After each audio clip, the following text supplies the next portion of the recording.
He was, plain and simply, the greatest of all time. Remembering Muhammad Ali with Mitch Chuvalo and boxing historian Lou Eisen. Joe Tilley's Great Canadian Sports Show coming up.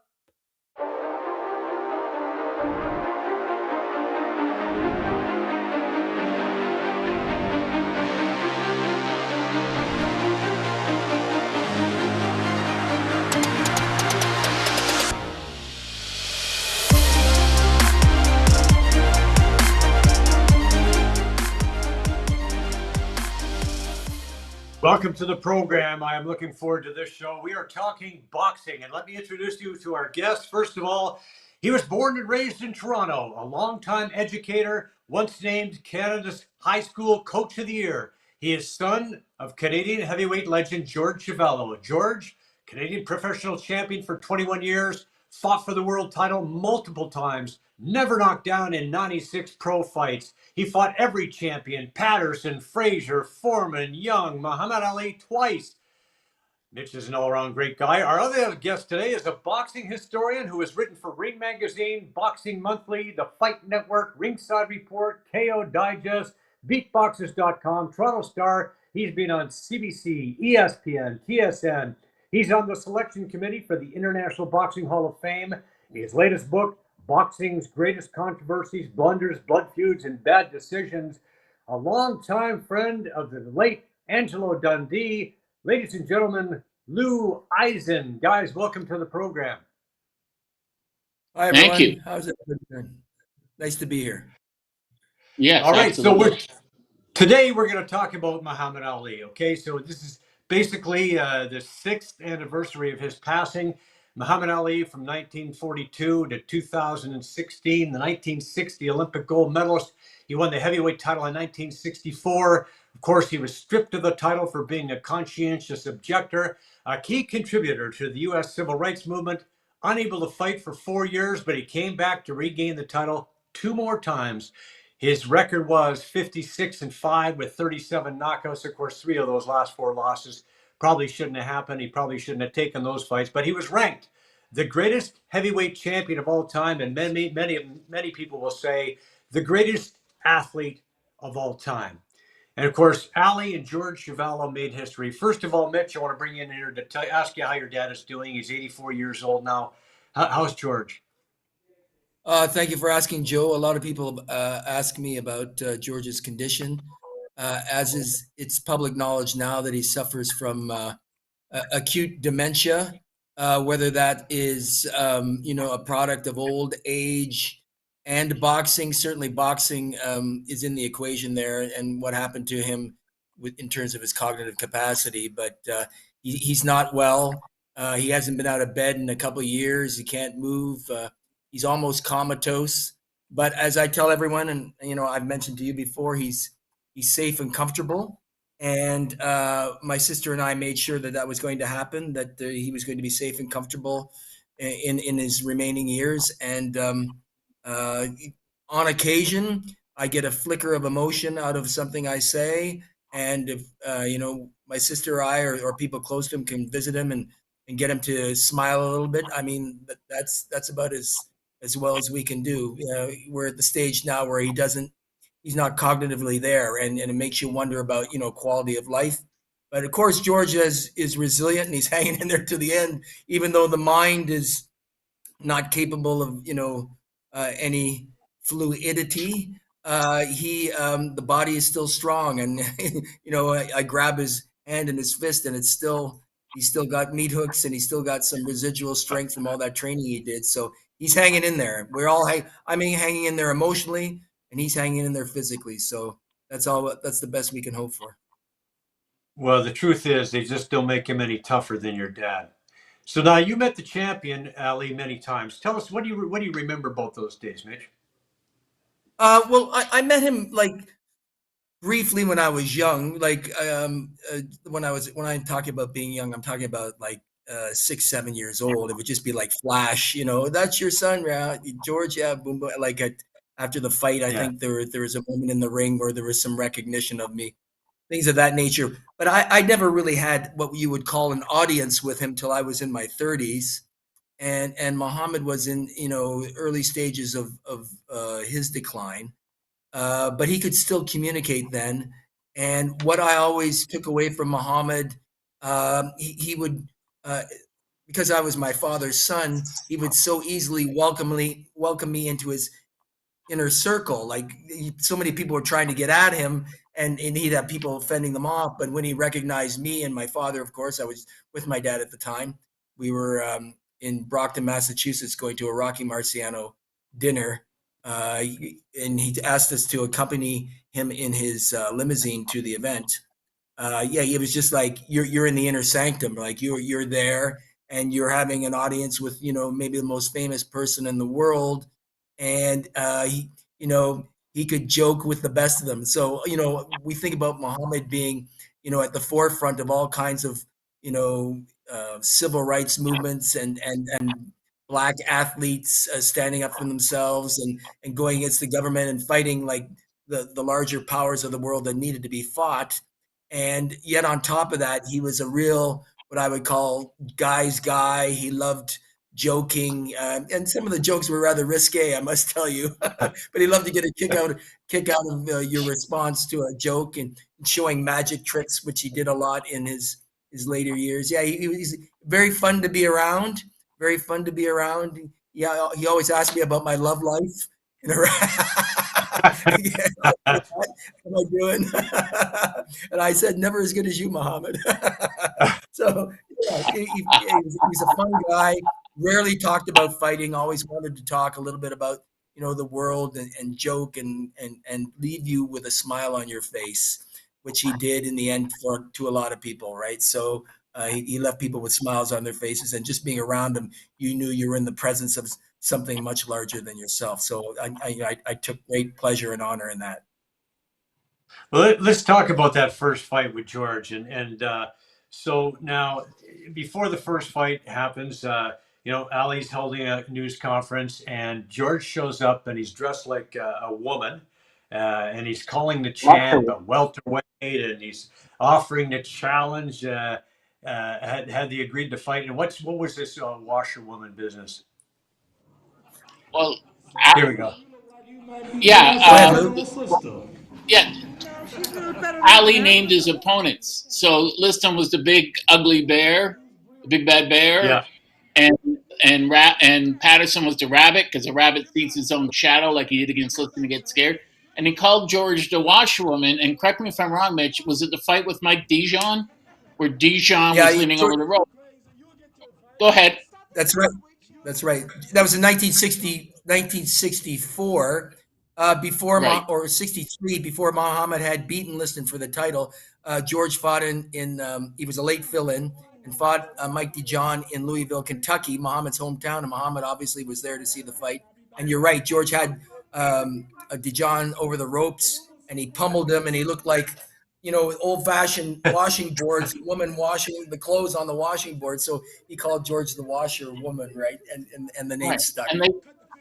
And they tried to steal that fight from George. He knocked Dijon out twice, and they tried to Yeah, rob him of it, but he true. won.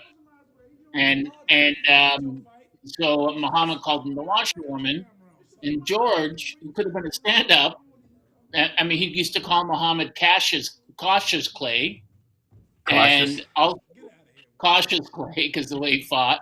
And one time he felt his arms, and he said, "Hey Popeye, where'd you get such big arms?" And I thought that was hysterical. So um, he called George the washerwoman. So George said, "Sure, I'll dress up as the washerwoman." And Muhammad had an agreement to sign. The winner of the second Liston Ali fights George, and Ali wasn't going to do it, but they had a written Yeah, contract, which, as we know in boxing, means nothing. And he George ambushed him at a press conference and showed him the contract and said, "You signed this," and he did it as the washerwoman. The Toronto writers, who were always cruel to George, put him down, but the American writers loved it, and Ali loved it, and everyone loved it. They thought it was a great idea, and it was Wait, very Muhammad. funny, but it got attention. Muhammad always loved a promotional moment, right? So this Yes, was his absolutely. wheelhouse, right? This was, Yeah, this was WWE like stuff, right? So he was a big promoter, and he knew that promotion of the game and either you liked Muhammad he was a divisive character back then, and he became even more back so. then He people was don't initially realize. divisive. Yeah, Yeah, people didn't like him because they thought he had a big mouth, and that he was absolutely. full of braggadocio. And then It after he reminds me of declared Colin that, Kaepernick today, right? It reminds me a little bit of Colin Kaepernick today. The kind of response that he gets, like there's But so many people at the time. Yeah, right, but Kaepernick, like Ali didn't do anything wrong. They just that Ali, as Mitch said, people don't realize Ali was universally despised back then by most people. He was booed when he fought. It wasn't until he was forced out of the game illegally and then came back that he became this yes, beloved figure. And with yes, Colin Kaepernick, the Canadian Jim Carrey had a great line about Kaepernick. He said he'll stand up for the national anthem when it starts standing up for him. And and as Mitch alluded to earlier, Ali was the head of the civil rights, the de facto head of the civil rights movement. Also, the youth movement. You had these different movements coalescing. You had the old guard, which were boxing, and all these old white people, and they didn't like Ali. And then you had people in the WBA, like the president Ed Lastman, who said, where does a mouthy N-word like that get off talking like that, and we should put him back where he belongs. So we're going to take the WBA title away. And where does Liston get off trying to get out of the gutter? I mean, when you read the transcripts, there's Sports Illustrated articles that I was found for my book of meetings of the WBA in 1964, and these are boxing people, and these aren't intelligent people. These are some are store owners and garbage men, and WBA just yeah, picked yeah. them to represent. They're all appointees, Lou. They Yeah, didn't get it absolutely. through any credentialed behaviors or actions. They're all No, for appointees ability. making decisions, right? Yeah, and You know, what I wanted to mention specifically about Muhammad and George in their first fight. The Merv McKenzie, the Ontario Boxing Commission, said it can't be a title fight because George isn't rated. He was rated. He's rated number 3 in the world. And Merv McKenzie, this is how stupid Merv McKenzie was. He ran the Ontario Athletic Commission. He was appointed to head the World Boxing Association. He was so stupid that when Patterson fought Roy McNeely here in Ontario, people show up and the gardens wasn't open because McNeely, who had 6 months lead time, hadn't issued licenses for them to box, hadn't got a referee, hadn't got judges, ambulance, police, or anything. These aren't special people. As Mitch said, these are people that got their job appointees through favoritism and thought and knew nothing about the sport and were extremely disrespectful to George and to Muhammad, and I don't forgive them for it. It's not well, acceptable right. then. It's not acceptable. no, you shouldn't. You shouldn't forget it. Like what people don't remember about, well, some do, and Lou would know this, of course. Uh, Muhammad had signed to fight Ernie Terrell in Chicago, but then Right, he had declared. But after he signed the fight, his status for the draft got reclassified from 1Y to 1A. So basically, not right. being eligible, being eligible, right? So Muhammad comes out with the comment that says, "I ain't got no quarrel with the Viet Cong. They never did anything to me. They never called me the N word. I got Yeah. nothing to do." So the Athletics Commission in Illinois, and who knows how you got to be on the Athletics Commission in Illinois? Uh-huh. Who knows? Okay. Like Lou said, favoritism or nepotism in some way. Said, well, unless you take back your unpatriotic remarks, we're not going to let you fight in Chicago. And Muhammad said, those aren't unpatriotic; they're truthful, and so they wouldn't let the fight go in Chicago. So then they this is all documented, of course. They tried to get it done in Montreal, and Expo '67 was going to happen the next Right. year. And once word got out that the fight was going to happen in Montreal, the American Legion said, if you let that fight happen in Montreal, Americans are going to boycott Expo '67. So Mayor Wow. Draco says, oh, that's not going to happen there. And Bob Arum, who was the promoter at the time, went scrambling looking for a place, got a hold of Harold Ballard and said, listen, can we get this fight together? And then my dad always tells the funny story about Aram and the people who were then in Montreal on their way down to Toronto looking for a fight, asking my dad if he would take the fight in 17 days notice. He phones up. He says, hold on, I'm going to phone my wife. And he phones my mom and says, Linny, darling, what do we do in 17 days? She goes, I don't know. What are you asking me that for? He said, because I'm going to fight for the championship of the world in 17 days. She goes, quit joking around. He goes, no, I'm going to tell you the truth. and that's how the fight took place, right? So good on Harold Ballard. I mean, a lot of mixed feelings on Pal Hal, but in that regard, he came There you through. go. Right? Something nice we can say about Pal Hal for sure. Yeah, That's not only a sure. great sports story, that's a great Canadian historical story. That's another reason why George should be on the stamp. This is part of Canadian history. This is something children should be learning in school. And it also illustrates something else about why George is the greatest Canadian athlete of all time, bar none. There isn't anyone you can put in his category. No one. No one. Because George had 17 days to train, but he was already in shape. He had to fine tune it. So many Canadian fighters today, when you say, you got a fight coming up, well, I need 4 months to get ready. George didn't have that luxury. You had to be ready because you never know when you're going to get the phone call. Sorry, go ahead. Can I just add to that? A little bit? You're talking about Canadian sports history. What a lot of people don't know either is that the great Lloyd Percival, the individual who wrote the hockey handbook that the Russians utilized in terms of the development of their hockey system, the off ice and off season training methodologies that he handed to the Russians to make them such superior conditioned athletes as compared to professional athletes at that time. Lloyd got involved with my dad's training over those 17 days. And I'll tell you one thing I do remember, even though I was a very young man, I remember Lloyd with a stopwatch. After my dad's boxing training, my dad would go through a lot of high intensity interval training, which was pretty scientific stuff back in the mid 60s, right? And then Lloyd went on to create the fitness institutes. And Lloyd was a bit of an outsider and a bit of an iconoclast in the world of sport. I mean, he trained so many different athletes.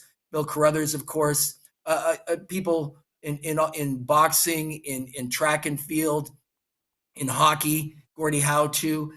So that Canadian mosaic, those pieces of Canadian history are all augmented and supported by the fact that people like Lloyd Percival got involved with my father's training over those 17 days. And I remember as a kid sitting down in the Lansdowne boxing gym, watching my dad go through the circuit training. I'd seen him train before, of course, in the regular boxing training, but this stuff, in addition to his boxing training, I was fascinated by that as a kid.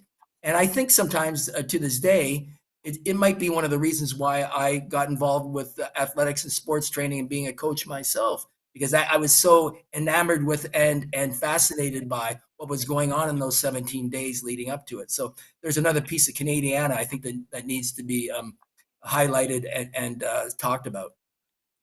Yeah. So the fight's so the fight's on. That's awesome, Mitch. Cool. And Percival is a legend for sure. So the two men are getting ready for the biggest fight, probably the biggest sporting event ever on Canadian soil, the heavyweight championship of the world. And here we have some vids of George training. Ali being vilified south of the border for opposing a war that made no sense. We talked about that. I got no quarrel with that. But he certainly liked you here in Canada. He liked it here in Canada. Let's hear what he had to say. Let's see. We've got a quick clip from Ellie talking about his time here in Canada. But I've never been treated so nice in my life. I haven't had no people making wisecracks. Everybody's friendly. The children, the waitresses, the hotel managers, the policemen, everybody's as nice as they can be.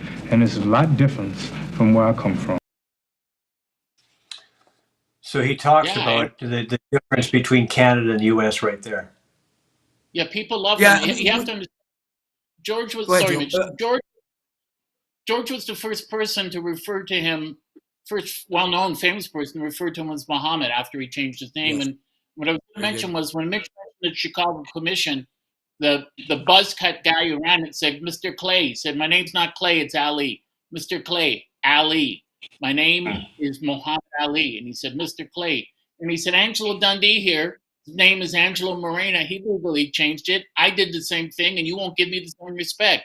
I have rights under the Constitution. My name is Muhammad Ali. And finally, the guy called him by his name. And Ali agreed before going in there that he was going to say something, maybe take back what he said. But he said, no, I have a right under the freedom of speech in the Constitution to say what I want to say. And they said, no, you don't. And the thing about Ernie Terrell, of course, was he was managed by the Chicago Mafia. And people in the States and in Toronto newspapers, they said, because he was going to come up and fight Ali here, they said, how on earth did he get in to fight George to begin with when he had a paid killer, Bernie Glickman, in his corner? How did the Canadian authorities miss that? So that's when, I mean, that shows you the corruptibility and criminality of boxing. The boxing Ontario Athletic Commission, everyone knew that he was a mob fighter and that he had killers in his corner, but they still let him in. Finally, some reporters said this shouldn't be happening. George gets the title shot and becomes the first person to ever go to distance with Ali when Ali was in his prime. And also, people always mention, and I spoke to George about this. People mentioned that, yeah, he didn't get knocked down. That's right, during his career, and he didn't even get so much as staggered. That's true, but there was a reason for that, and that was because George had perfect balance. Perfect balance is rare in any sport, but George had perfect balance. George caught a lot of shots on his hands, as Mitch referred to them as meat hooks. George, I would say, probably next to Liston, had the biggest hands in heavyweight history. And, George knew what he was doing in the ring, but he never got credit for that. But for this particular fight, George was treated really well by the Americans, but abysmally by the Toronto press, unfortunately. Yeah, I mean, George had lost a couple of fights controversial before that. We've spoken about this, Lou, before with Eduardo Corletti. Corletti fight in England, where the referee just goes over and raises a hand very subjectively as to who they didn't want my dad to fight Cooper, so they were trying to discredit him in England. And Cooper didn't want to fight him. No, actually, no, he did. No, I spoke to Henry Cooper at the Boxing Hall of Fame. He said, I had no desire to fight George. Who would? No, I didn't want to get my face bashed in. No, it would have been a rough and tumble fight, that's for sure. A couple things just...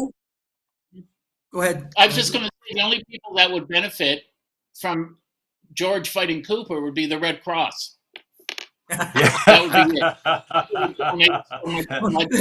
So you're saying there would have been a little bit of blood spilled along the way? Is that what you're saying? I don't think Cooper goes 2 or 3 rounds with George.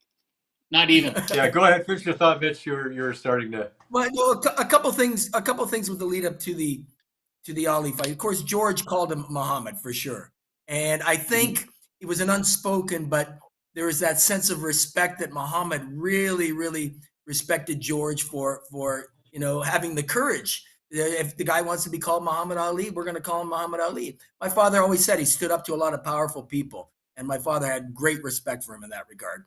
But then again, my dad was trying to knock him out too, so it's a weird dynamic at play. But he did give him a lot of athletic respect. I think Muhammad always held George in high regard. But if you think about like the lead up to the fight, Muhammad wanting to be a conscientious objector to the war and not wanting to fight what he thought was an unjust war, and you think about what that event, what those events really led to. A few years later, you see Tommy Smith and John Carlos at the Mexico City Olympics after the 200 raising. Those events would not have happened. Those events would not have happened had not Muhammad stood up as a conscientious objector. Those events would not have happened. And then you want to bring it all the way to the Kaepernick deal. There is a line of thought and action that goes all the way from Muhammad declaring that he didn't want to fight in Vietnam, all the way to Colin Kaepernick, and to the socio milieu today, where you see athletes not afraid to speak out about injustice, right? So all those things, their origin was, back in the early 60s with Muhammad.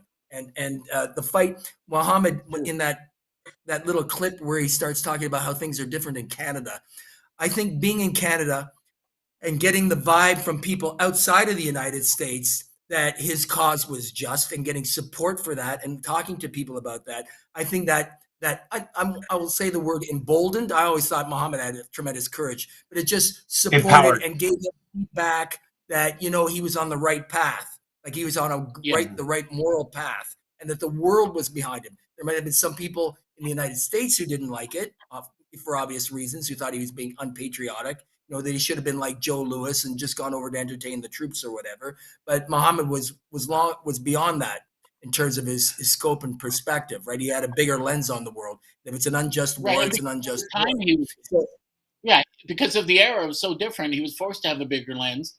And, you know, his lawyers said in the Supreme Court, but the Ducal Boers weren't drafted and they're conscientious objectors. Orthodox Jews aren't going, they're conscientious objectors. Jehovah's Witnesses aren't going.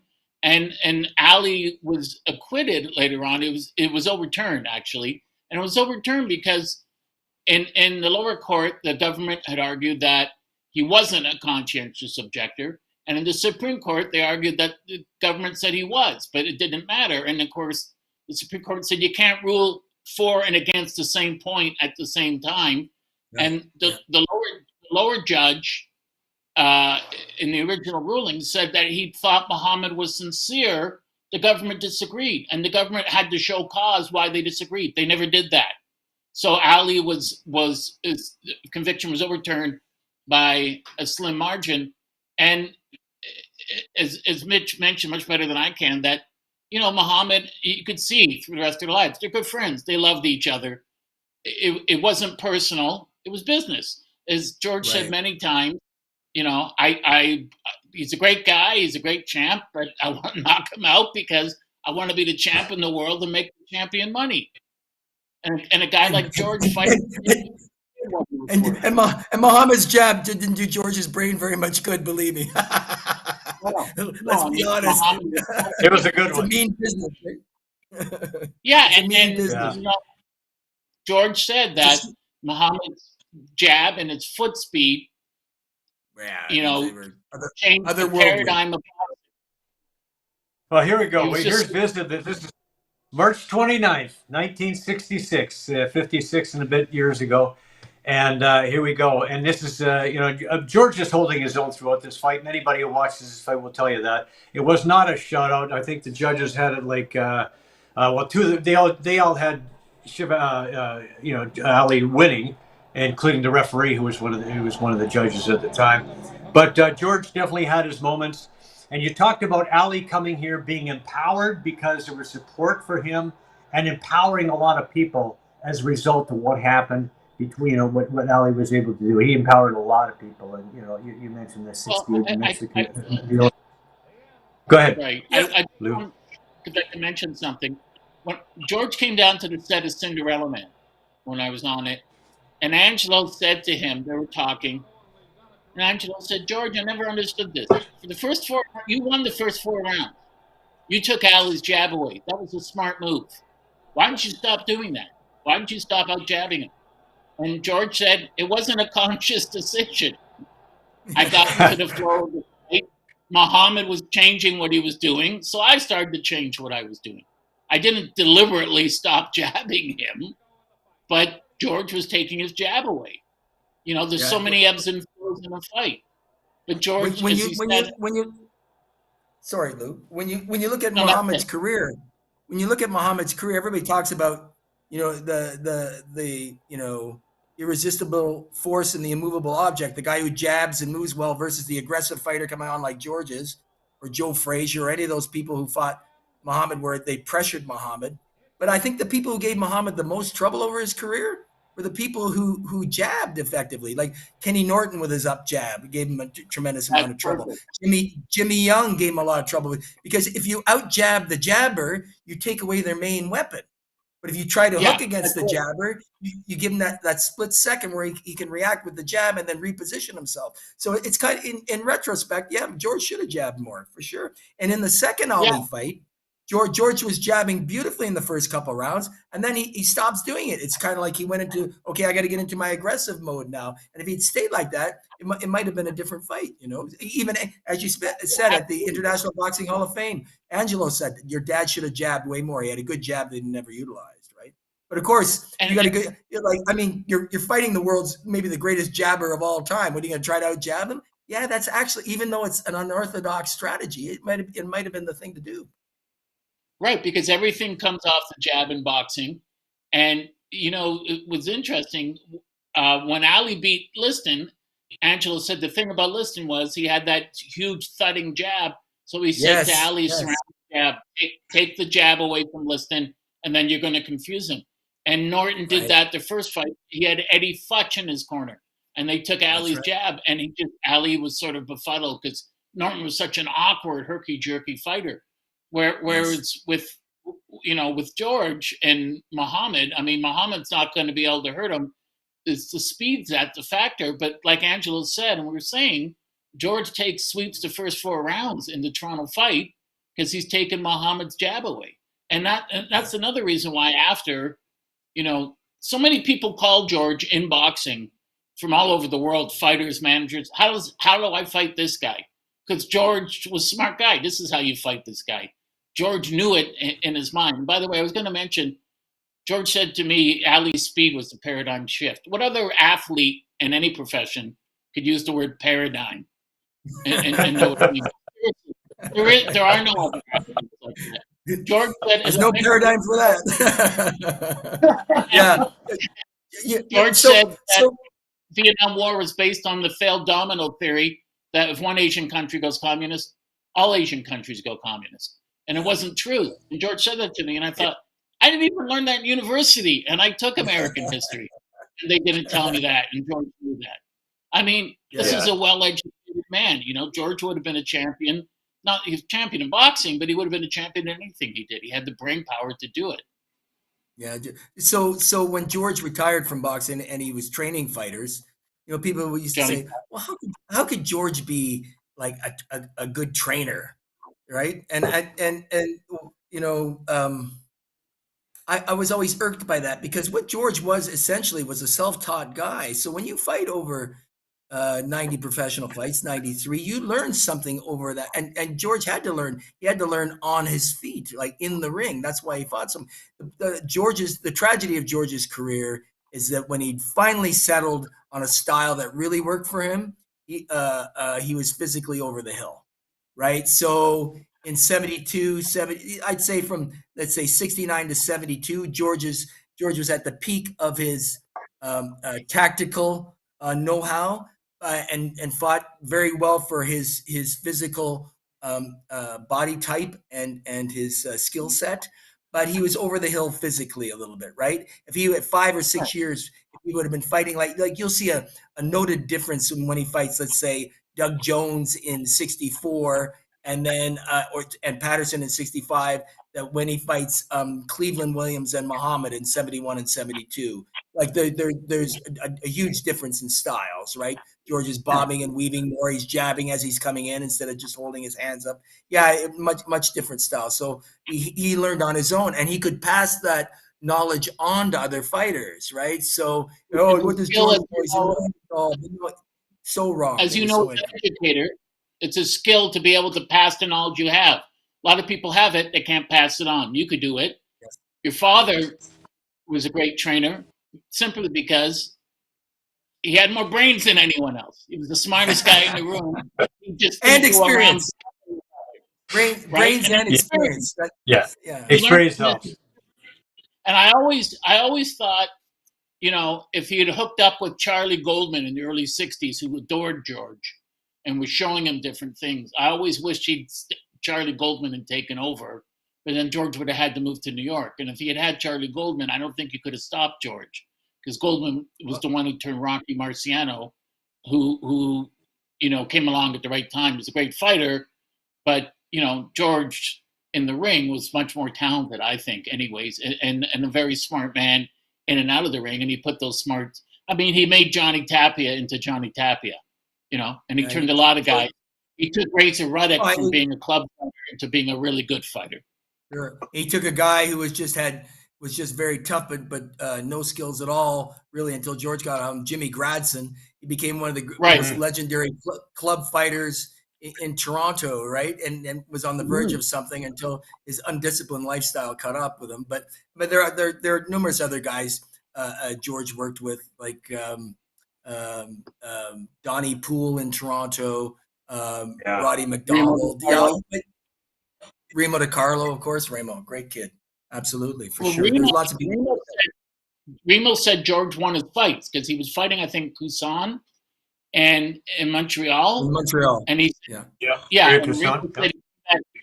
said he came back to the corner and he said he was exhausted. And George said, You're exhausted, right? Yeah, you're tired. Yeah, you don't want to fight anymore. He goes, yeah, look across the ring. Look at him. What does he look like? And he said, he looks like he's dead. Yeah, you're just a bit tired. He's dead. There's a big difference. This is real funny. It comes what George used to do, he would take a bag of ice and put it on the fighter's heart. And the fighter would say, "What are you doing that for?" He goes, "I'm slowing your heartbeat down." Now, there is no physical evidence that putting a bag of ice would slow your heart down, but the psychological, the mindset shift, right? That my heart's slowing. Oh, I'm recovering better. Sure. George used to do that all the time, right? So a lot of it's all up here, right? So yeah. George had a few tricks.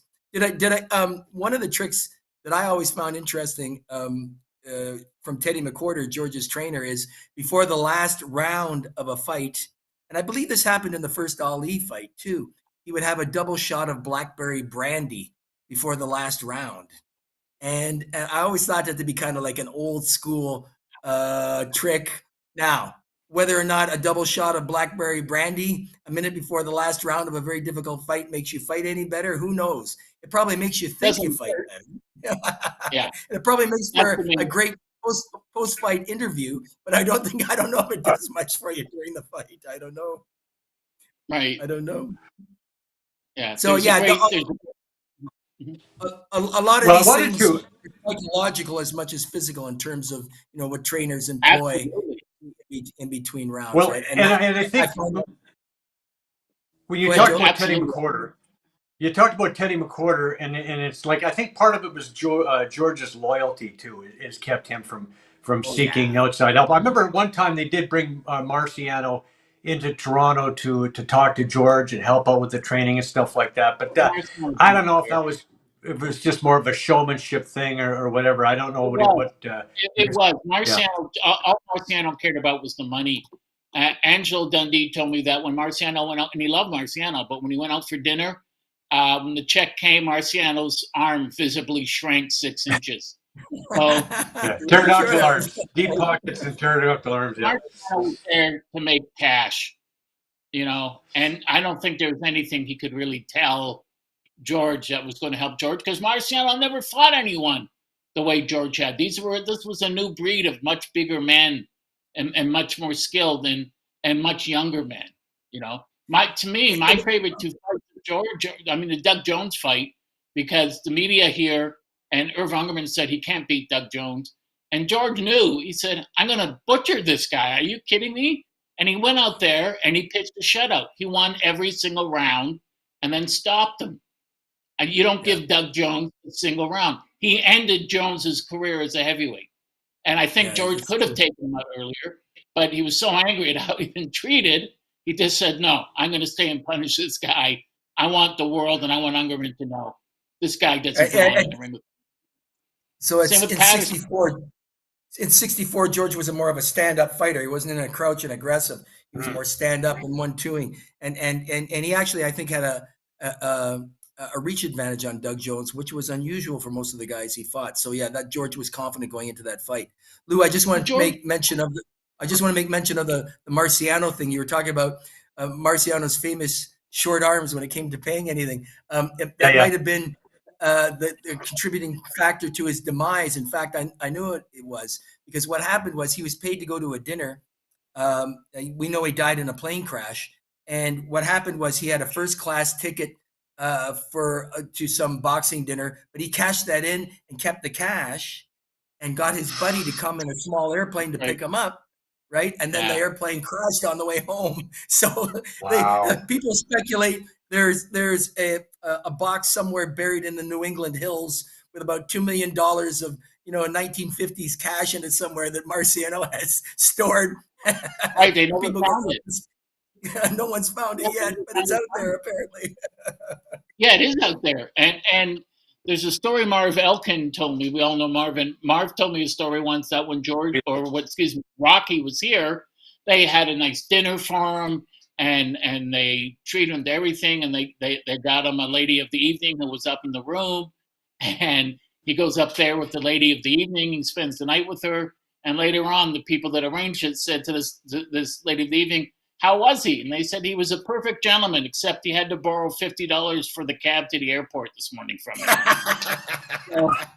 You know, he gets this lady leaving for free and then takes money from her. So that was kind of, you know, Rocky felt, but there was a reason for that. The reason was when he first got into boxing, he signed with Al Westcott Weil, who was controlled by the mob, and Al Weil took 50% of everything. So that's why Marciano demanded everything in cash. He didn't want a written record. And then near the end of his career, he said, which was short, he said, listen, I'll keep fighting, but I want a 60-40, 70-30 split. And Al Weil said 50-50. And Marciano said, screw you, I'm done. He had a chronically bad back anyways. So Marciano quit. And what happens to Al Weil? He's kicked out of Maple Leaf Garden or Madison Square Gardens. You lost the #1 money guy. And Marciano, after that, would never take a check. So when people had him a check, he'd say, what's that? Al Weil and those guys, I don't want them coming after me. I want cash. It's got to be cash. And remember, Marciano was the son of Italian immigrants, and you know he didn't come from a lot of money, and the struggle and hard, and you know, like a buck meant a buck, right? So you know those people had different attitudes, right, towards money. They weren't there weren't the $1 million paydays that there are today. There wasn't pay-per-view where people saw it all over the world. So you had a short window of opportunity, and you took advantage of it, right? So and when when I was at a fundraiser in Hamilton with Larry Holmes, George, Evander Holyfield, Lennox Lewis. And they talked about the most money they got for a fight. And Evander said something like 40 million for the Tyson, and Lennox said 35 million for Evander. And Larry said, I got 22 million for Cole. And George said 50 grand is the most he got, or 75 grand. And Holmes just looked at him and George, and I had to fight for that with my promoter and my manager to get the full amount. And Larry was saying, you know, if you fought in these days, George, you'd be getting a minimum 25, 30 million a fight. Because you're going to go to the and you're going to, it's a great show. But I don't think they could pay George. Think about those fights he had and the pay-per-view dollars that would have been involved. I mean, it would have been astronomical. Like George would have been so set up for life, it would have been ridiculous. But those are different times. You know, we talked about. I think the first Ali fight. So don't mean to interrupt. I think George got between 35 and 40,000 for the first Ali fight. Wow, not a lot of money. And then the Canadian government takes half. Yeah. Well, you know, we talked about the significance of the fight between George and Ali. We talk about the kind of influence that Muhammad Ali had on the world, but he's also had an influence on people in terms of personal. He's touched people in a personal way, and I want to bring another guy into this conversation, Stephen Pinnock. Hi, Stephen. Welcome. Hi there, Steve. Hi. So Stephen, here's the time, guys. So about I don't know. I guess it was about 20 years ago. Ali was in town. And Stephen was there along with his then 5-month-old son Adam, and of course Stephen had a chance to meet the champ. And Stephen, tell us a little bit about that story. Okay. Well, first, thanks for having me on. I was listening to the stories, and it's just remarkable. Boxing and Ali and Chuvalo and so on, and the little stories that you hear in between. But I was fortunate to meet the champ. I think it was 2001. My background and profession is fundraising. So I was attending a fundraising event, and I had to leave early because I had a client I had to meet the next day. Anyways, I was down at the Sky Dome, and I couldn't figure out how to get out. So I finally got an exit. I Really? figured out I wonder why. how to get out of the exit, and there's a big mob of people waiting outside, and I heard this woman yell. She says, "Oh, he's coming, he's coming." I said, "Ooh." She says, "The champ's coming out." And I thought, wow, that would be a great opportunity to meet Muhammad Ali. So anyways, we're waiting and waiting. There was a big limousine. It was all roped off. There must have been hundreds of people. And so Ali is coming out of the Sky Dome. He's walking really slow, and there's people all over him. So I look over, and I had my wife and my son Adam. He's 5 months old. So I figured, hey, I got an idea. So I run over to the stroller, and I grabbed my son. And as Ali was coming down, I went out and said, "Hey, champ, here's my son." So one of his 5 security guards walked over and picked up my son very gently, gave him to the champ. And then the champ held at him like this, went cheek to cheek, and then he kissed him. And it was just crazy. There was somebody, George Pimentel, from at the time he was doing some work for McLean's. He got this 5 great photos of the kiss and the embrace, and he sent them to me. So one of my other buddies, Jimmy D from the Toronto Star, actually got it published in the Toronto Star, and it's hanging up at the house. The other thing that was cool is he actually got to autograph Adam's jersey that he was wearing. So I met Muhammad Ali, and when I was young, I used to watch the fights with my dad, Wild Wilder Sports, way back when the fights were on. And I think what Ali did as an individual was just remarkable, whether it was civil rights or just his views on community inclusion, but I guess mainly civil rights. He was a role model for me and for others as well. That's why I admired him. So, Well, Wow. Stephen, you and Adam and your daughter Leanna got a chance to go to Louisville for Ali's. You decided to make the trip for Ali's funeral 6 years ago. Let's watch. First of all, I just want to watch some of the the video that was compiled from that trip, because you were able to put a little something together. So let's roll that clip, Vic. And this picture is of you with Muhammad Ali? Yeah. And how old were you? I was 5 months old. So this is you? Yes. Look at this! This is him! That's you? Let me get your picture. Well, tell me what you remember about that day. Just kidding. You're a little bit young then, right? Yeah, so from what I've heard, we were at a football game and I had the opportunity to hand my son over to Muhammad Ali. went on and kissed him. It was just a great opportunity. And I said, something never happens to the champ one day. I have to be here. And when we heard the sad news, we said we're going to do a road trip. So where are you from? we're from Toronto. Oh wow, so you came all the way here for this funeral. Now that you're older and you can appreciate what it means, what do you think? It's amazing. Like, just being one of the people that actually met him.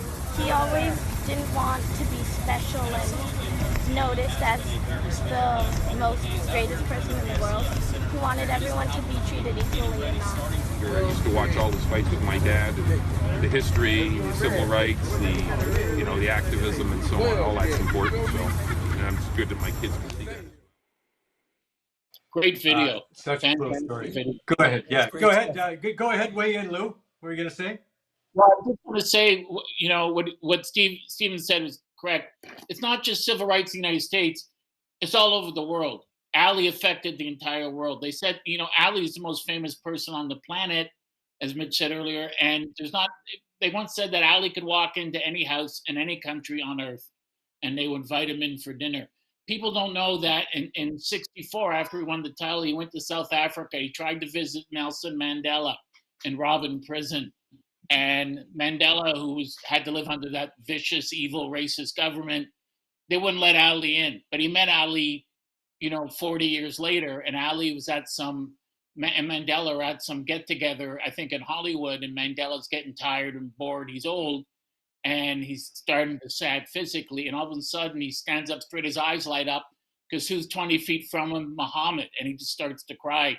And Ali said, "I came to visit you." And he said, I know. Mandela knew that. He said that's what kept him going, that the heavyweight champion, that the Muhammad Ali went to see him and that Ali had stood up. So Ali was a worldwide figure, the civil rights figure, civil rights for all people, but especially for the way that African Americans and African Canadians have been viciously and evilly treated by in the United States and in Canada previously too. So Ali was just this universally beloved world figure. And as Mitch and I were saying earlier, it took a long time for him to get there. They didn't understand him. And when he got older, he said, I didn't mean a lot of the things I said before about these people or those people because, you know, I was indoctrinated in the Nation of Islam. Ali wanted to leave, but he couldn't leave until Elijah Muhammad had died. And then he became a Sufi Muslim. And he was much more moderate. But Ali, you know, got the entire world to think as one person. Ali made the world smile. And as Stephen said, he was the head of the civil rights movement. He was the head of the anti-Vietnam War movement and the head of the youth movement. 3 movements coalescing together, and Ali was at the top.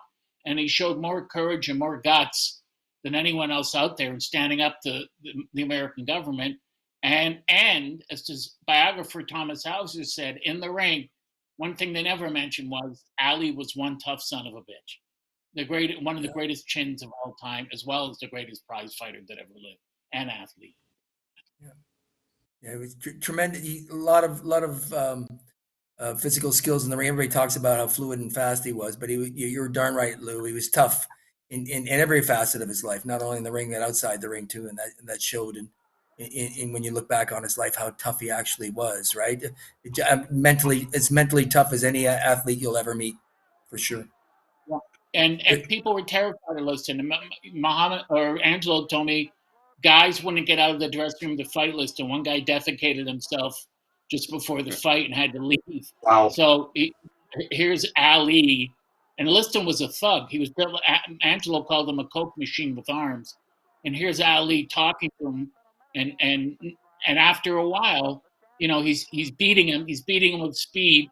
And because Liston's corner, Willie Reddish and Joe Polino put the Moncel solution, the coagulant, on his gloves, which they had done against Cleveland Williams and Eddie Machen and Zora Foley, tried to blind Ali. And once Ali's eyes clear up, he's saying, okay, you're going to do that?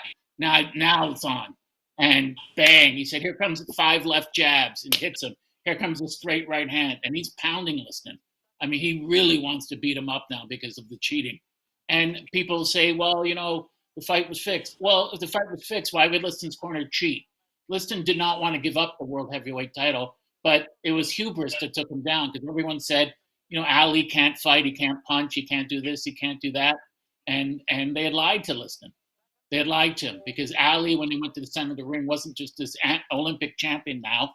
He was 6'3" 3/4, 212 pounds. He had filled out, and he was taller than Liston. He looked down at Liston, and he kept saying, "You're not 32. You're 40 years old. You're 45 years old. You can't read. You can't write.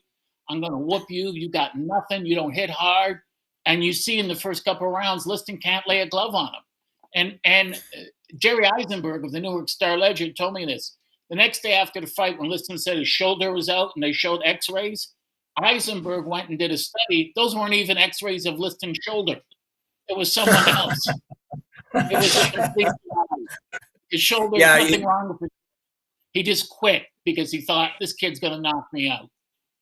Yeah, apparently, whether this is all conjecture and so many years after the fact, they say that Liston did not really train hard for the Ali fight. He thought it was going to be like a Patterson fight, like a 1-round knockout. He didn't take him very seriously. He considered him to be a bit of a circus act, right? And everyone did. Yeah, everyone did. And then a couple of things happened. Like, remember, Liston had served time in the penitentiaries. And the one thing that he was afraid of was a crazed individual. Like, you're always supposed to be worried about a crazed individual. So Muhammad goes to the days leading up to the fight and the weigh-in, and he's just off his rocker, excited and animated and yelling and screaming. And they think that just absolutely scared the heck out of Liston. And so you're right, Lou. Dundee said in the stare down, get up and get as close to him as is possible. Don't look him in the eye, but just show him how much taller you are than he is, right? Show And he said, I got you. you're as every bit a physical specimen as he is, even more so. So yeah, I don't think Liston was ever ready psychologically to take on Muhammad. Muhammad was too strong. And Ali looked at him and said, "Now you can't get away. Now you got to fight. Now you got to back it up. I'm not going anywhere." Liston had terry cloth towels in his robe to make himself look bigger. And as Ali said, you have to be afraid of a crazy man because you can't predict what a crazy guy is going to do. You know, in prison, Liston was a tough guy. The guards feared him. And so, as you said, when they get and at the clip of the weigh-in, when the guy steps there to the mic and says, "Muhammad or Cassius Clay's been fined $2,500," that's Ed Lastman. That's the idiot that ran the WBA, that took the WBA title away from Ali after Ali said he was going to give Liston a rematch. But Lastman knew about that clause because Ali wouldn't have got the title fight to begin with if he hadn't agreed to a rematch with Liston. If in fact he won. So, you know, Ali was a 7-1 underdog, if you could get that. And he was looked on as an amusing flake, a kid who could talk. Henry Cooper dropped him. And no one thought Ali had a chance. Edwin Pope, the writer, Jerry Eisenberg, Norman Mailer, all these writers, Bud Schoberg said they were in stunned because Ali's won and he's leaning over the ropes and he's yelling, "Eat your words, you! Eat your words. I told you I was going to do it. I told you I'd whoop him. I said I'd get him in 7 rounds and 8 rounds. And the only reason I didn't get him in 8 is because he's a quitter. He's got no heart." And Angelo didn't accuse Ali's corner at all of cheating because he knew from his brother Chris, these were mob guys. You don't do that. But Ali did. He said he's got dirty men in his corner. They loaded his mitts and they purposely blinded me, but I still whooped him. I don't have a mark on my face. I'm 22 years old. And he's in the hospital. I put the big ugly bear in the hospital. Well, we talked about. Sorry, Joe. Go ahead. Here's your thumb, Mitch. Yeah. Oh yeah, I was just going to say. I mean, and that what strikes me about that fight tactically is Liston had such a fantastic jab. Thought at that time to be the best jab in boxing, and he couldn't touch Muhammad with it. Muhammad would just lean back away, like so unorthodox, like that extent flexibility of the back, leaning away from it, and Liston couldn't hit him with it. Got very frustrated, and then he'd make a miss, and then he'd counter him. So tactically, he took the game plan away from Sonny Liston very early in that fight, and you could see Liston get desperate. Hence, as Lou mentioned, the ointment on the gloves to try to blind Muhammad. And kudos to Angelo Dundee because Muhammad wanted to take the gloves off. That's it. I want to. Dundee, no, you just got to wait this one out, baby. And he kept pouring water into his eyes. And then when Muhammad came around, Liston knew he tried everything in the book. He still couldn't beat the guy. He was mentally defeated, and he just sat down and quit on the chair. You know, he was. People don't realize that Ali's style, as Angelo said, was only meant to work for Ali. They said he leans back. He doesn't do this. It's only meant to work for him. It's not meant to work for anyone else. Didn't throw much of a left hook at all, which is like how many, that's crazy, right? But, the rope too against Foreman. He was legendary in so many ways. I mean, creative and able to come up with ways to, beat a guy like Foreman, who again, Ali's 7-1 underdog for Liston. He's 4-1 for Foreman, and really, most everybody say like at the time it was. The former sportscaster, what's his name? His good buddy was even saying Howard Cosell. Howard Cosell, right? Howard Cosell was saying Ali shouldn't take this fight. He should just retire. He's going to get killed. This will end his career. Blah blah blah blah blah. And then he comes up with the rope-it-up strategy and ends up, stopping Big George, which nobody saw coming. Well, you know what, Joe? He tried that rope-it-up against George Chuvalo in '72. If you watched the fight, and it didn't work. Because George wouldn't go in and do it. George said, "No, you got the NABF." George, what George would do when he fought Muhammad, especially, he would not go like Foreman was almost leaning on Muhammad there, and Muhammad would just roll away. So George couldn't get any punching power. What my dad would do is park his fanny back about 3 or 4 feet and then get his head in his chest. And it's a different dynamic altogether, right? Tactically. But look at George Foreman. George Foreman, who also had a great jab. He just wide swinging Oh punches. yeah. He should have jabbed against Muhammad. But apparently Muhammad was saying it during the fight. Is that all you got, George? You can't punch any harder than that? Come on, I thought you were a Yeah. big Right. bad And, George Foreman. people kept And it saying to George, psychologically just wore him down, just like Liston. I people, see a lot of parallels between the Liston and Foreman fight from Muhammad's well, tactics. absolutely. And people kept saying to George, everyone in boxing said, listen, you can beat Ali, but don't kill him. Right? Because he meant so much. Just don't kill him. And Ali's talking to him and he's saying, 12 more rounds, George, 11 more rounds, George.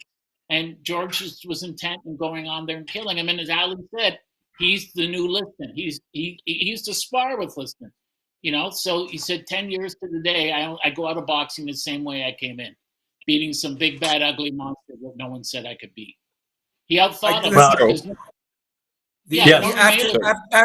After the Foreman fight, if you watch the interview after the Foreman fight, I think that would have been the perfect time for Muhammad to retire.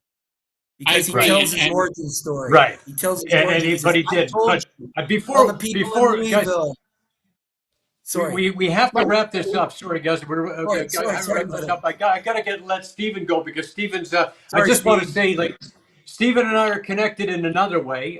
Stevie talked about he's executive director at Best Buddies. He's involved in charity work his entire career. That's basically how he got set up with Ali in the first place.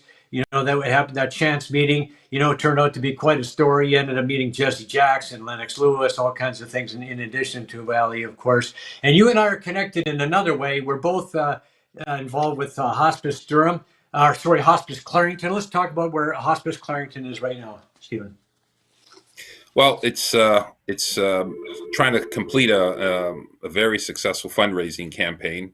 We're about $2 million short. Now, one thing people don't understand, most people don't understand the importance of a hospice. A lot of people don't like to talk about end of life, but end of life is something that, if you think about, Chuvalo's career, Ali's career, anybody's career, what we all do in life, we make decisions where we want to go to school, where we want to live, where our kids grow up, and so on. But when it comes to end of life, people don't want to think about it. 60% of Canadians do not have wills. People have not gone out to buy a plot in a cemetery. So end of life is something that's so important. And those who have had a loved one in a hospice, they realize that their last 3 or 4 days of life with their mom or dad or grandma is so important. And a hospice provides quality care 24 hours. It provides the right environment for somebody, so they feel comfortable. So their end of life is something that is more meaningful. So hospices are really important in every community, and we're trying to raise money. And Joe, you've been very helpful getting us to get the message out, and we continue to look for your help through your network of superstars and heroes that you have on your shows and on your blogs to help us. So if there's one quick thing I can add, when I went to the Ali funeral, it was packed with celebrities. Bill Clinton, Billy Crystal gave the eulogy, and so on. And there's a connection. And I know, Joe, that's why you wanted me to speak about it. But if you look at all the success that Ali did around the world, he wasn't just popular in the States, he was popular around the world. And the amount of people that he touched, the amount of followers that he had in sports, the amount of influence that he had, yet you would think that there would be a monument somewhere. There would be the Muhammad Ali Day, there would be something. And I think in our society, it's similar to end of life. Is once somebody goes, or there's not much that happens. If you look in Ontario, Lincoln Alexander, again, a pioneer, one of the first MPPs, first cabinet minister. Yet, sure, there's some highways and roadways, but yet there's not enough. And I'm not just saying, I mentioned Ali or Lincoln Alexander. It's just people that have had influence. So it's something that may be tied into end of life and celebration of life at the same time.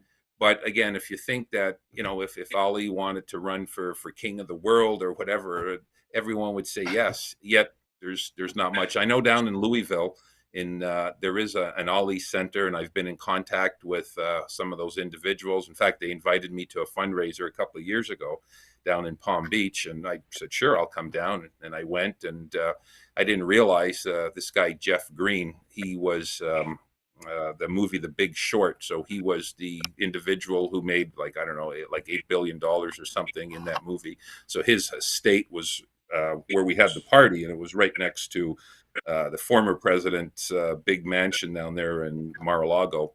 But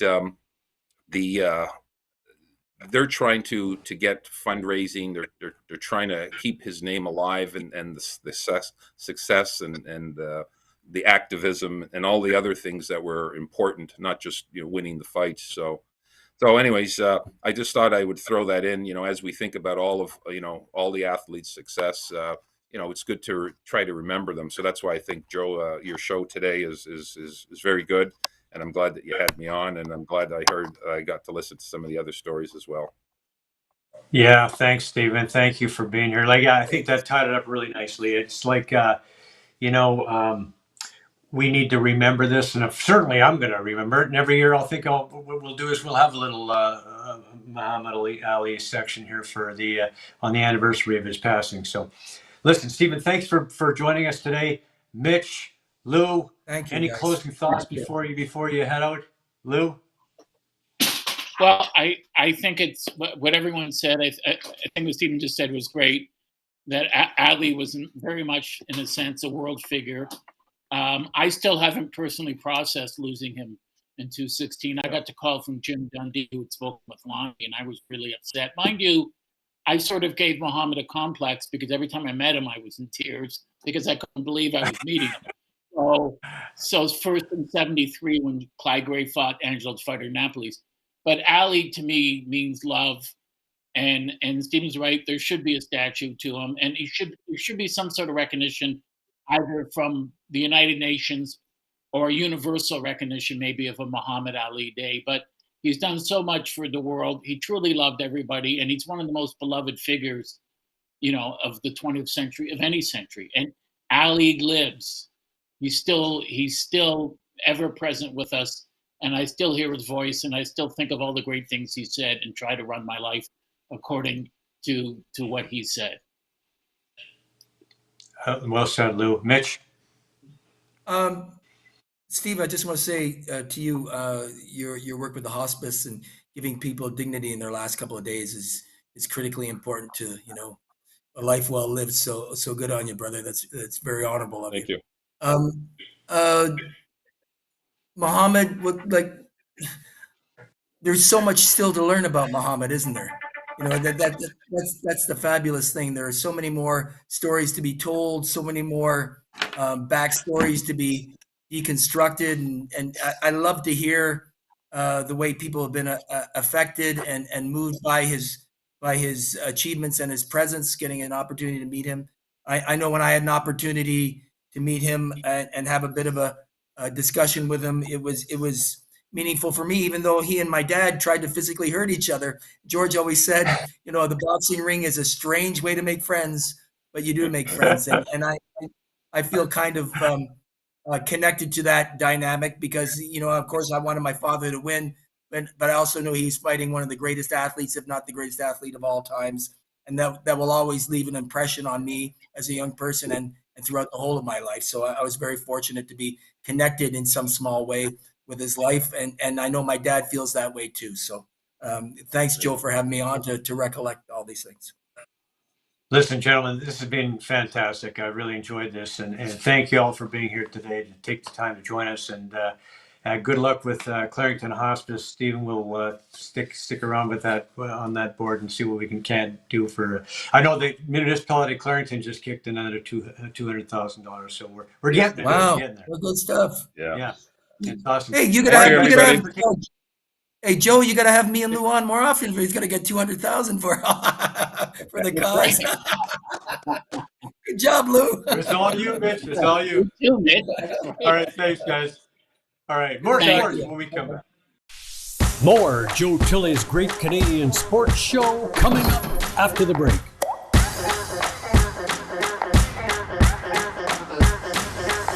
Sports Guests on Joe Tilley Sports receive a gift certificate from Classica Imports. Top of the line imported men's clothing. Check out the Classica Essential Collection now. Go to shopclassica.com.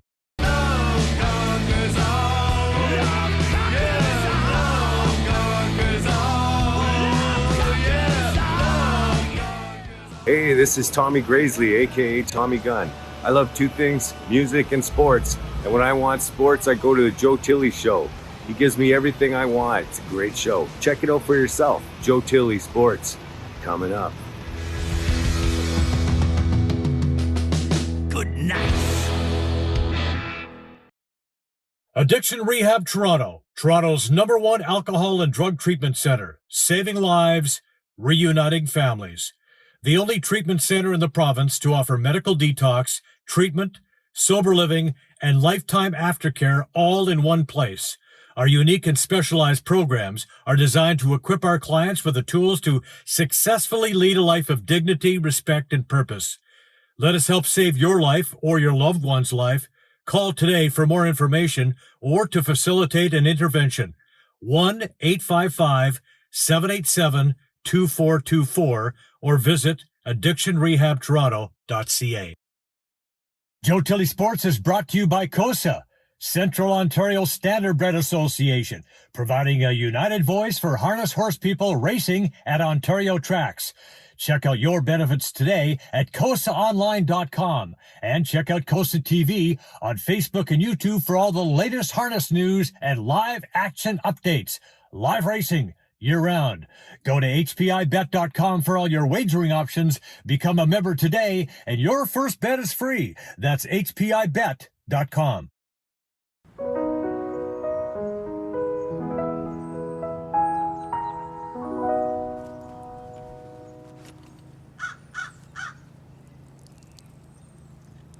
Do you know why that happened? You didn't fix your ball mark. The birds around here are very protective of the course, and when people don't take care of it, this is what happens. It's pretty simple. Just find your mark, fix it, and at least one other. Hey, look at the bright side. We're not up on the northern course. They've got bears and moose.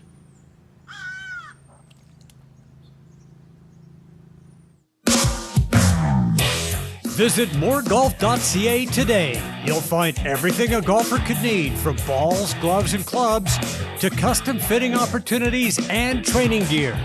Go to moregolf.ca and get $20 off your first purchase of $100 or more. Just enter the promo code JT Sports.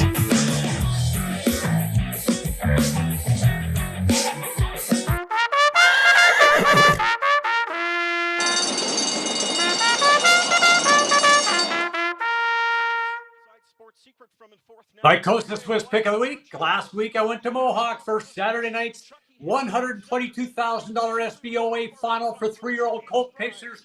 I took Ken Middleton's fine colt, Bob Loblaw, who got boxed in at the top of the stretch. Stonebridge Helios, the 3-5 favorite with Bob McClure in the buggy, was biding his time, waiting to make a move, blew by on the outside to win handily for trainer and co-owner John Pentland in 150-3. This will be a horse to watch in the upcoming Pepsi North America Cup. This week, I'm going to Thursday night's first leg of the Ontario Grassroots Series for 3-year-old filly trotters, and I'm taking the number 4 horse, Angelonia, driven by Tyler Moore for trainer Ian Moore. She finished strong but well beaten by Adair Castle in the SBOA final. I also like the 146 Exacta and Trifecta box. For all the racing updates, visit Costa TV on Instagram, Twitter, and Facebook. Go to hpibet.com for your wagering options. This is the Excellent Sports Adventure, brought to you by Lycom. Well, it's a shame he wasn't able to get a Stanley Cup with his hometown team, but he gave it his all, and Jason Spezza made it official. After 19 NHL seasons, 3 in Toronto, he's hanging up the blades. Announced today his retirement from the National Hockey League after 19 seasons. Spezza isn't going anywhere, though. He'll be joined by the Leafs front office. He'll be joining the Leafs front office as special assistant to general manager Kyle Dubas. In 1,248 games with the Leafs, Stars, and Senators, The 38-year-old center racked up 363 goals, 632 assists for 995 points. He also has 76 points in 97 career playoff games. It was probably as heartfelt of a loss for me as going back to losing in the finals. Just because, I really felt we put a lot into this year, and we put a lot into the last 3 years that I've been here. And then to have the same result was very frustrating because I thought we did a lot of things right. So that was my initial hurdle to get over, was that. And then you start looking towards the future and talking with my wife and my kids and Kyle and Brennan and Kiefer. I think it's been a difficult time. I think it will be a difficult time moving forward for me too. I don't think this is the end of me looking back and moving forward, but I'm very grateful to have the opportunity to stay within the organization, to stay a part of the club. I'm deeply invested in what we've done here in the last 3 years. I believe in the group, and I think that it's the way that I can continue to contribute for the organization and hopefully help the team get over the top. And he is a class act. Leila Fernandez fell short in her bid to reach the semifinals at the French Open for the first time. The 19-year-old from Montreal had some impressive wins, which had us calling her Clayla, but she was unable to get past Martina Trevisan of Italy in the quarterfinals. Well, May came in like a lamb and out like a lion for the Blue Jays. Chapman was brought in for his defense, but he's had some clutch hits like that big 2-out blooper in Anaheim off former Jay Aaron Loop, 2-run scorer. Jays come from behind to bounce the Angels a couple of times. In the series capper, Lourdes Gurriel Jr. had 5 RBI. Jays with their 5th straight win. They sweep the 4-game series, turned this into a decent month, neck and neck now with Tampa in the wild card chase. Well, the CFL season is just around the corner. The Ottawa Redblacks rallied from 10 points down against the Argos in the preseason opener. Tyree Adams hit R.J. Harris for a touchdown. He ran for another as the Redblacks bounced the Boatmen 23-17. The Argos made 10 cuts after the game, including quarterback Antonio Pipkin, defensive back Preston McCowd, and wide receiver Chandler Worthy. Ticats opened their preseason slate with a 25-23 win over Montreal. Well, Toronto FC finally got back on the W train this week. After 5 straight losses, the Reds beat Halifax in the Canadian Championship opener, while Alejandro Pozuelo scored twice, including the game winner to lead TFC to a league play win over Chicago. Another win in the decathlon for Davian Warner. The Olympic gold medalist from Tokyo earned his 6th straight title at the Hypo meet in Gotz, Switzerland. Warner from London, Ontario, earned 8,797 points, 350 more than Lyndon Victor of Granada. Well, I'll make it a perfect 4-0 for Joshua Hellraiser Fraser. The Brampton native scored a second-round TKO victory over Mexico's Christian Muriado at the CAA Center on the weekend. Also on the card, Sandeep Singh, Josh Wagner, Mary Spence, and Ricardo Brown all kept their perfect records intact. Stephen Ames was a runner-up at the Senior PGA Championship, while fellow Canadian Mike Weir was 4th. Now here is our shot of the week. God damn it. 4!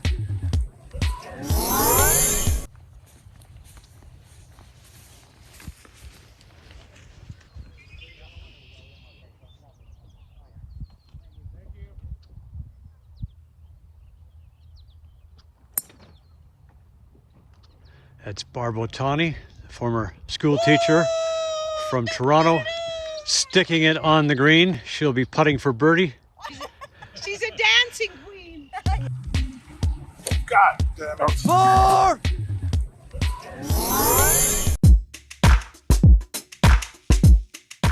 Today's environmental tip: plant a tree. Trees produce oxygen and improve air quality. Trees take in carbon dioxide and store harmful carbon. Trees prevent soil erosion and help lessen flooding. Trees lower temperature by providing shade and cooling water evaporation. Rycom, passionate people who turn complicated business problems into simplified technology solutions for public and private sector real estate, properties, portfolios, and enterprise customers. Optimize and future-proof smart buildings from the ground up. The latest in fault locating, base building network design, managed services, cybersecurity, data analytics. Our fault detection will support all smart strategies, define projected outcomes for capital planning, and reduce environmental impact. Rycom, smart protection solutions. At Rycom, we're building a path to a smart and environmentally friendly future. And we want to thank all the folks who make this show possible. These are friends, trusted business associates, and all-around great folks. We highly recommend them all. A reminder, the show is available on iTunes, Spotify, Breaker, Radio Public, Google Podcast, and Pocket Cast, as well as the Spanglish Network, Zingo TV, and Buzz TV Live. Also, please like and subscribe to the show on YouTube. It's free. All of our great shows and past segments are on there. And listen, I want to thank once again Mitch Chuvalo, Lou Iverson, and Steve Pinnock for being on the show. Thank you for watching, and we'll see you next time. Joe Tilley's Great Canadian Sports Show is brought to you by Brian Gribben Insurance Planning, helping you solidify your financial future. At BGIP, what we do that's unique in the marketplace is we show people how to spend and enjoy their money in the early years of retirement without the fear of running out. Also, we're able to do this without you having to change financial advisors. Please look us up at bgip.ca today. Let's book a 30-minute phone call to see how we can bring value to you and your family in your planning. Call Brian today for all your retirement needs. We did 905-686-5678. Do you want to buy or sell a home? Could 31 years of real estate experience help you? Why not speak to an amazing team that loves to overpromise and overdeliver? Aldo has a tremendous team of experts on staff. They are committed to making your next real estate transaction smooth and comfortable. Call 416-GET-ALDO or visit getaldo.com. MNP, a leading Canadian national accounting, tax, and business accounting firm. MNP proudly serves and responds to the need of their clients in the private, public, and nonprofit sectors. Through partner-led engagements, MNP provides a collaborative, cost-effective approach to do business and personal strategies to help people and organizations to succeed across the country and around the world. With local offices in Oshawa, Mississauga, Burlington, and more, their team is here to support you. Visit mnp.ca today to learn more. Hi, I'm Joe Tilley. This November, join me and my wife Penny Claire for a trip of a lifetime. 2 weeks in Egypt and Jordan. Imagine yourself riding a camel beside the Great Pyramids, cruising the Nile River, viewing the temples at Abu Simbel, exploring the desert at Wadi Rum, visiting the ancient city of Petra, and swimming in the world-renowned Dead Sea. Only $41.99 all-inclusive with direct flight from Toronto, free upgrade to 5-star hotels, and the cruise. Visit tripoppa.com and book today to get an extra $100 room bonus credit. Let's travel. The UPS store in Brooklyn wants to help your small business thrive. We offer shipping and more, like our pack and ship guarantee. Plus, we offer graphic design services, fast digital printing, secure document shredding, and mailboxes with a real address. Visit 31 Baldwin Street in Brooklyn, Ontario. Say you saw this on Joe Tilley's Great Canadian Sports Show, and we'll tell you how to save 10% every day.